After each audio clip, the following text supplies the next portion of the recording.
Right ఇక breaking news చూస్తున్నాం. యాదాద్రి భువనగిరి జిల్లా వంగపల్లి ఆలేరు రైలు మార్గంలో నవదంపతులు మృతి కేసులో మరో కొత్త కోణం బయటపడింది. భార్య భర్తలిద్దరూ ప్రమాదవశాత్తు ట్రైన్ నుంచి పడి మరణించారని అంతా అనుకున్నా అందులో ట్విస్ట్ చోటు చేసుకుంది.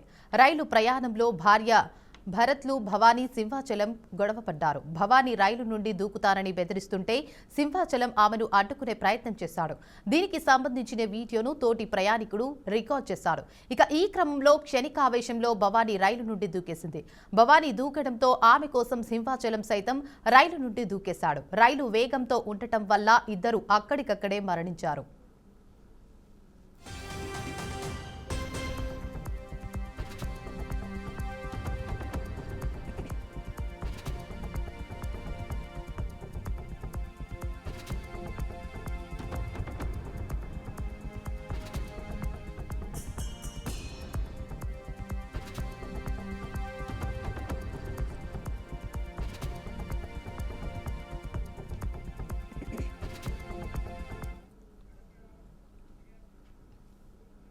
అజ్మీర్ షరీఫ్ దర్గాకు రాష్ట్ర ప్రభుత్వం తరపున ముఖ్యమంత్రి రేవంత్ రెడ్డి చాదర్ సమర్పించారు. ముఖ్యమంత్రి వెంట మంత్రులు అజారుద్దీన్, పొంగులేటి శ్రీనివాసరెడ్డి, ప్రభుత్వ సలహాదారులు షబ్బీర్ అలీ, వేం నరేందర్ రెడ్డి, ఎంపీ బలరాం నాయక్, ఎమ్మెల్యేలు TMREIS vice chairman Faheem Qureshi, Telangana Hajj committee chairman Afzal Biyabani, Waqf board chairman Azmatullah Hussaini, minority finance corporation chairman Obaidullah Kotwal, Muslim minority నేతలు ఉన్నారు. ఇక ముఖ్యమంత్రి రేవంత్ రెడ్డి సెక్యులర్ సీఎం అని, అన్ని మతాలను సమానంగా చూస్తారని ఈ సందర్భంగా మైనారిటీ నేతలు అన్నారు.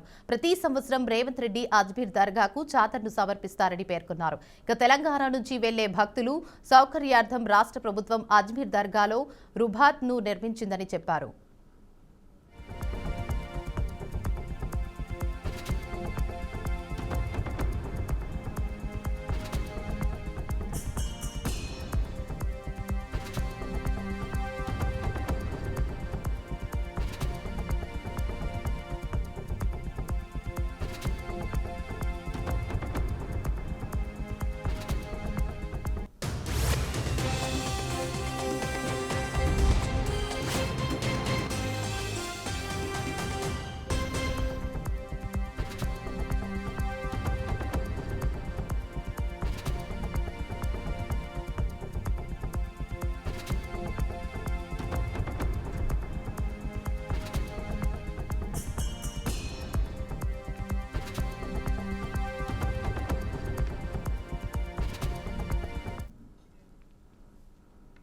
మాజీ సీఎం జగన్ పై నూడా చైర్మన్ కోటంరెడ్డి శ్రీనివాసులు రెడ్డి సెటైర్లు వేశారు.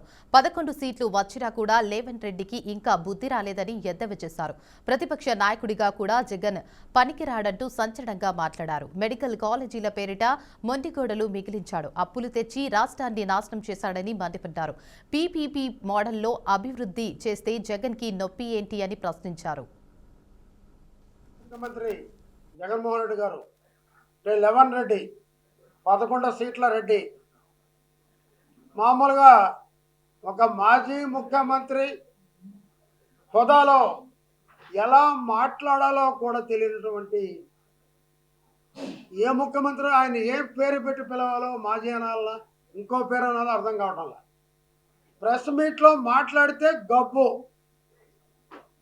సరే, పరిపాలన అంటే చేతగాని పరిపాలన, దద్దం పరిపాలన జరిగిపోయింది. కనీసం ప్రతిపక్ష నాయకుడిగా కూడా పనికిరానటువంటి వ్యక్తి ఈ రేవంత్ రెడ్డి గారు. ఆయన పగటికెళ్ళగంటున్నాడు, నేను ముఖ్యమంత్రిని అవుతా, నేను వస్తే 2 సంవత్సరాలు జైలు 2 నెలల్లో జైలు పంపించేస్తా, మెడికల్ కాలేజీ ఎవరు తీసుకున్న ఓనర్ని. ఏడకు వచ్చేది నువ్వు? మీ ఇంటికి వస్తావా, నీ ఆఫీస్కి వస్తావా? ఆఫీస్కి వస్తానంటే ఉండవల్లో ఆఫీస్ మూసేసావు, నీ ఇంట్లో రూమ్ పెట్టుకొని ఉండవు, ఎక్కడికి రాలేవు, ఈ జన్మలో ముఖ్యమంత్రి కాలేవు. అయితే ఈ రాష్ట్రంలో మెడికల్ కాలేజీలో లేక ఇంకా పిల్లలు చదువుకోవాలంటే గతంలో టూరిజం ద్వారా ప్రైవేట్ హోటల్స్ ను స్పా సెంటర్ గా మారుస్తున్నారని టీటీడీ మాజీ చైర్మన్ భూమన కరుణాకర్ రెడ్డి అన్నారు. వెంకటేశ్వర స్వామి ఆస్తుల్ని ప్రైవేటు వ్యక్తులకు బదలాయింపు వద్దని చెప్పారు.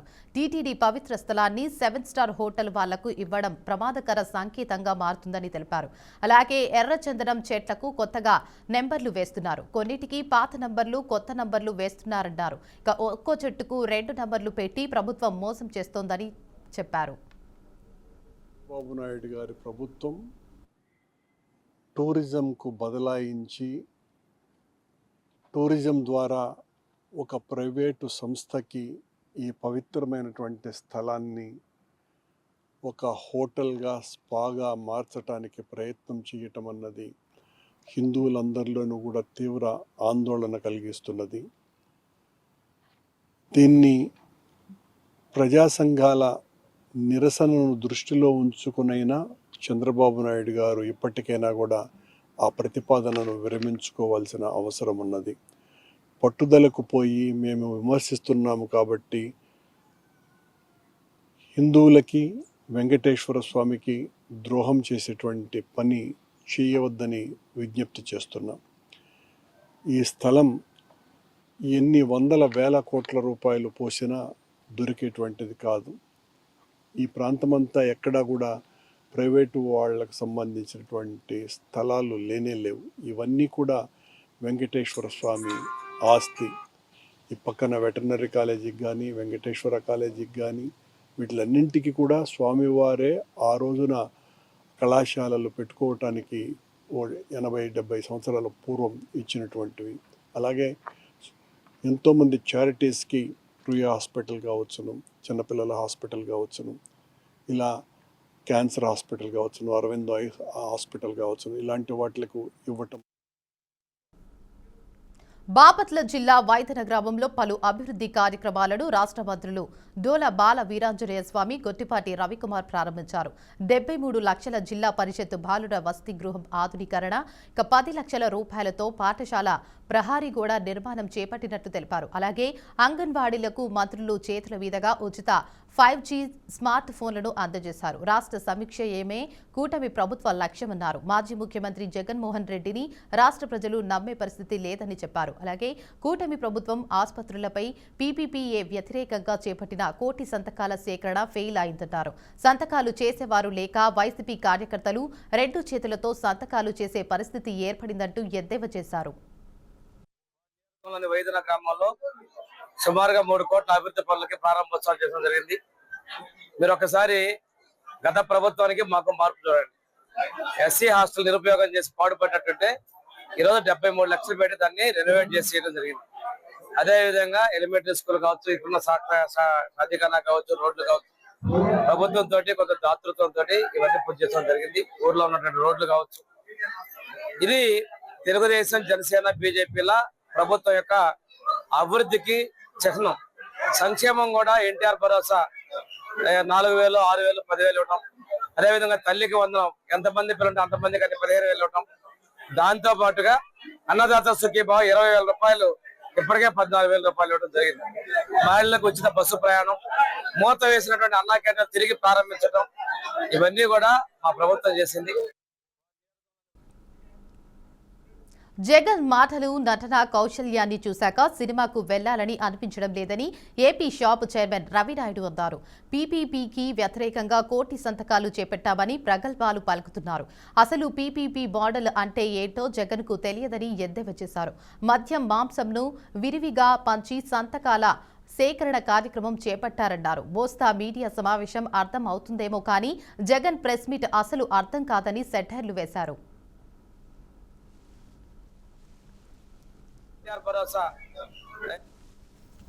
జగన్మోహన్ రెడ్డి గారి ఆ నటన కౌశల్యాన్ని, ఆయన మాటలను చూసినాక నాకు తెలిసి ఇంకా సినిమాలే అవసరంలా, వీళ్ళనే పెట్టి సినిమా తీసేయచ్చు. అద్భుతంగా నటించారు. ఈడేమో చంద్రగిరిలో చెవిరెడ్డి భాస్కర్ రెడ్డి గారి తనయుడు నారావారిపల్లిలో కూడా పీపీపీకి సంతకం పెట్టేశారు ఆయన చెప్తాడు. ఇక్కడేమో భూమన కరుణాకర్ రెడ్డి గారి తనయుడు ప్రతి సందులో గల్లీలో పెట్టేసినారని ఈయన చెప్తారు. అక్కడేమో జగన్మోహన్ రెడ్డి గారు 1 కోటి సంతకాల పైన సంతకాలు అయ్యాయి పీపీపీకి వ్యతిరేకంగా అని చెప్పి 4 ప్లాస్టిక్ కవర్లలో మూటలు కట్టి అవి ఏంటో కూడా ఎవరికి తెలియదు. పైనుంచి డ్రోన్స్ వాళ్ళ విజువల్ చూస్తే ఏదో 4 మూటలే ఉన్నాయి. అవి కూడా బహుశా అన్నీ బాగా చేస్తాడు కానీ రికార్డింగ్ చేస్తాడు మామూలుగా. ఆ రికార్డింగ్లో కూడా ఏదో ఒకటి బయటపడిపోతూ ఉంటాయి. అంతకుముందు గ్రీన్ మ్యాట్లో చేస్తూ ఉన్నారు కాబట్టి కవర్ చేస్తాను. ఇప్పుడు గ్రీన్ మ్యాట్ కుదరదు కదా, ప్రతిపక్షంలోకి వచ్చిన గ్రీన్ మ్యాట్లు కనపడడంలా, దానివల్ల అన్నీ బయటపడిపోతున్నాయి. ఆయన ఇంటి ముందర ఆయన జెండా ఊపడం, ఆయనే కారులో పోవడం, గవర్నర్ గారిని కలవడం, రాష్ట్రం అంతా వ్యతిరేకిస్తున్నారని చెప్పడం, గవర్నర్ గారు 4 క్వశ్చన్లు వేశారు. దీన్ని మీరు ఎందుకు వ్యతిరేకిస్తున్నారంటే దీంట్లో ప్రైవేట్ ఉందన్నారు మాజీ ముఖ్యమంత్రి. ఇక ఎల్బీ స్టేడియంలో క్రిస్మస్ వేడుకల్లో సీఎం రేవంత్ రెడ్డి పాల్గొని మాట్లాడుతున్నారు. ఇప్పుడు అలా చూద్దాం. ఎడ్యుకేషనల్ ఇన్స్టిట్యూట్స్ నడిపేవాళ్ళు. మొట్టమొదటి ప్రధానమంత్రి పండిత్ జవహర్లాల్ నెహ్రూ గారు ఈ దేశంలో ఉన్న నిరక్షరాస్యతను పారద్రోలడానికి, సమాజంలో మనం ఎదగాలంటే విద్య చాలా ముఖ్యం, ఆకలి తీర్చాలి అనంటే ఇరిగేషన్ చాలా ముఖ్యం. అందుకే ఆనాడు పండిత్ జవహర్లాల్ నెహ్రూ గారు education and irrigation is my policy అని ఆనాడు ఎడ్యుకేషన్ ఇరిగేషన్ని ప్రాధాన్యత క్రమంలో తీసుకున్నాడు.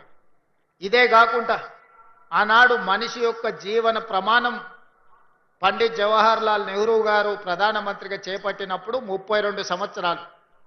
ఒక మనిషి యొక్క జీవన ప్రమాణము దేశ స్వతంత్రం వచ్చినప్పుడు 32 సంవత్సరాలు మాత్రమే. ఇది చాలా ఆశ్చర్యకరమైన సమాచారం. అందుకే వైద్యం అనేది అత్యంత కీలకం ఈ దేశంలో.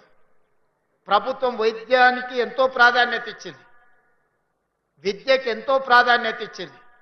కానీ ప్రభుత్వము ఈ కోట్లాది ప్రజలకు విద్యను, వైద్యాన్ని అందుబాటులోకి తీసుకురాలేకపోయింది. ప్రభుత్వంతో పోటీపడి క్రిస్టియన్ మిషనరీసు ఒక వార్ లాగా ఒక యుద్ధం చేస్తే ఎంత గొప్పగా యుద్ధంలో గెలవడానికి ప్రయత్నం చేస్తామో, క్రిస్టియన్ మిషనరీసు ఎడ్యుకేషన్ అండ్ హెల్త్ని ప్రాధాన్యత తీసుకొని విద్యను, వైద్యాన్ని ప్రభుత్వంతో సమానంగా ఈ దేశంలో పేదలకు అందించారు. కాబట్టే ఈ దేశంలో నిరక్షరాస్యతను నిర్మూలించి ప్రపంచానికి మేధస్సును అందించే సైంటిస్టులను, ఇంజనీర్లను ఈరోజు మనము ఉత్పత్తి చేయగలుగుతున్నాము. ఈనాటి జీవన ప్రమాణం ఈ మధ్యకాలంలో లెక్కలు బయటకు వచ్చినాయి. 72 సంవత్సరాలు మనిషి యొక్క జీవన ప్రమాణము సరాసరి ఈరోజు 72 సంవత్సరాలు. స్వతంత్రం వచ్చినప్పుడు ఒక మనిషి జీవన ప్రమాణము 32 సంవత్సరాలు ఉంటే ఈరోజు 72, 73 సంవత్సరాలకు చేరుకున్నామంటే రాష్ట్ర కేంద్ర ప్రభుత్వాలు ఎంత ప్రయత్నం చేసినాయో వారితో పోటీ పడి సేవ చెయ్యాలి, మానవాళిని కాపాడాలి, ఈ కాపాడిన మానవాళికి విద్యను అందించాలి అని క్రిస్టియన్ మిషనరీసు కంకణం కట్టుకొని అంకిత భావంతో సేవలు అందించింది. కాబట్టి ఈ దేశంలో విద్య, వైద్యము క్రిస్టియన్ మిషనరీస్ అందించిన సేవలని అభినందించాల్సిన బాధ్యత ఏ ప్రభుత్వానికైనా ఉన్నది. కొన్ని ప్రాంతాలలో ప్రభుత్వం కూడా చేరుకోలేని ప్రాంతాలలో ఈ మిషనరీస్ చేరుకొని అత్యంత నిరుపేదలకు విద్యను, వైద్యాన్ని అందుబాటులోకి తీసుకొచ్చి వాళ్ళ ప్రాణాలను కాపాడడమే కాకుండా వాళ్ళ ఆత్మ గౌరవాన్ని పెంచే విధంగా పనిచేసింది. అందుకే ఈనాడు రాష్ట్ర ప్రభుత్వం ఎవరి మతాన్ని వాళ్ళు ఆచరించుకుంటూనే ఇతర మతాలను గౌరవించే విధంగా ఈరోజు పరిపాలనను కొనసాగిస్తున్నాం. నాకు నచ్చిన మతాన్ని నేను ఆచరించవచ్చు, అదే సమయంలో ఇతర మతాలను గౌరవించే వాతావరణాన్ని రాష్ట్రంలో తీసుకొచ్చినాం.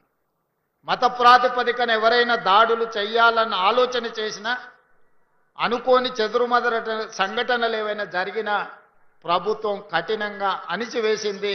అట్లాంటి వాళ్ళ పట్ల అప్రమత్తంగా ఈరోజు మా ప్రభుత్వం వ్యవహరిస్తున్నది. తొందరలోనే శాసనసభలో హేట్రెడ్ స్పీచ్ మీద కూడా చట్టాన్ని తెస్తాం. ఇతర మతాలను కించపరిచే విధంగా ఎవరైనా మాట్లాడితే చట్ట పరిధిలో వాళ్ళని శిక్షించడానికి అవసరమైన చట్టాన్ని ఈ మధ్య కాలంలోనే కర్ణాటక రాష్ట్రంలో కాంగ్రెస్ పార్టీ శాసనసభలో ప్రవేశపెట్టి ఇతర మతాలను కించపరిచే విధంగా, ఇతర మతస్థులను తక్కువ చేసే విధంగా మాట్లాడితే శిక్షించే విధంగా చట్టాన్ని సవరించిండ్రు. తొందరలోనే తెలంగాణ రాష్ట్రంలో కూడా బడ్జెట్ సమావేశాలలో ఆ చట్టాన్ని తీసుకొచ్చి అన్ని మతాలకు సమానమైన హక్కును, అధికారాన్ని, వాళ్ళ యొక్క మతాన్ని వాళ్ళు ఆచరించే స్వేచ్ఛను తెలంగాణ రాష్ట్ర ప్రభుత్వం అందిస్తుంది అని చెప్పి నేను ఈ సందర్భంగా తెలియజేస్తున్నా.